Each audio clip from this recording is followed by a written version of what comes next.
जय सेवा, जय जोहार, नमस्कार, सलाम, सत श्री अकाल, क्रिटिक प्रणाम। सगाजनों, मैं हूं आप सबका दोस्त होस्ट सीए नथुन प्रसाद गोंड और लेकर हाजिर हूं सीए नथुन पर एक खास प्रस्तुति। एक था राजा का तीसरा भाग। 2 भाग पहले ही आप लोगों के समक्ष मैं पेश कर चुका हूं। आज की जो प्रस्तुति है वह एक ऐसे राजा के बारे में है जिसने सेक्सेशनल यानी कामोत्तेजक दवा बनवाने के लिए अपनी पूरी खजाना खाली कर डाला था। कौन था वह राजा, आइए जानते हैं। लेकिन उससे पहले दोस्तों, मेरा एक निवेदन है, अगर आपने सीए नथुन को सब्सक्राइब नहीं किया है तो प्लीज उसे सब्सक्राइब कर लीजिए और देखिए एक था राजा का तीसरा भाग। एक और सूचना है दोस्तों, मैंने एक बुक लिखी है, ई बुक, जिसका नाम है लाल किला गिर रहा है, जिसे अमेज़न ने पब्लिश्ड किया है। मेरा आग्रह है कि लाल किला गिर रहा है वो एक बार आप अवश्य पढ़ें और आपका बेशकीमती राय सुझाव दें। और अब हम शुरू करते हैं एक था राजा का तीसरा भाग। दोस्तों, आज की जो प्रस्तुति है वह है मैसूर के राजा के बारे में।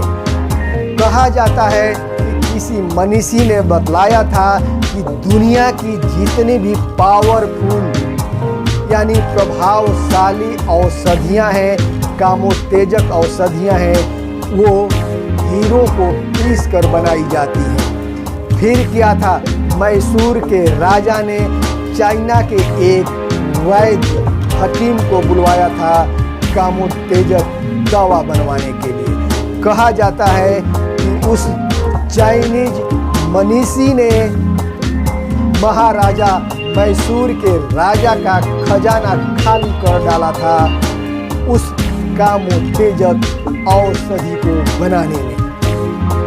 दोस्तों, यह भी कहा जाता है कि जब महाराजा यानी मैसूर के राजा उन कामोत्तेजक औषधियों को प्रयोग करते थे, जिन वीरंगनाओं पर उसको प्रयोग में लाते थे, उन वीरंगनाओं को हाथियों पर बिठाकर पूरे राज्य में बैंड बाजा के द्वारा घुमवाते थे।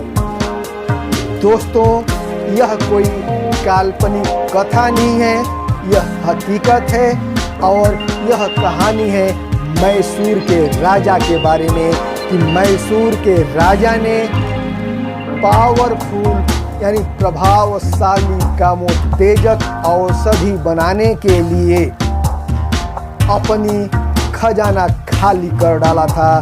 जितने भी बेशकीमती हीरे थे उसको पिसवा डाला था।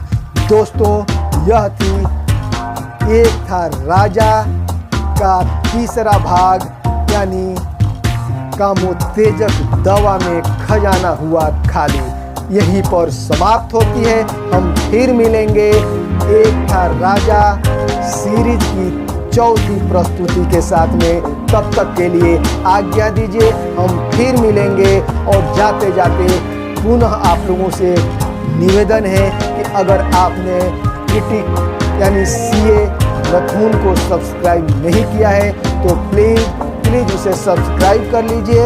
और साथ ही जो मैंने बुक लिखी है लाल किला गिर रहा है, उसे एक बार अवश्य पढ़ें। और अब आज्ञा दीजिए। जय हिंद, जय जोहार।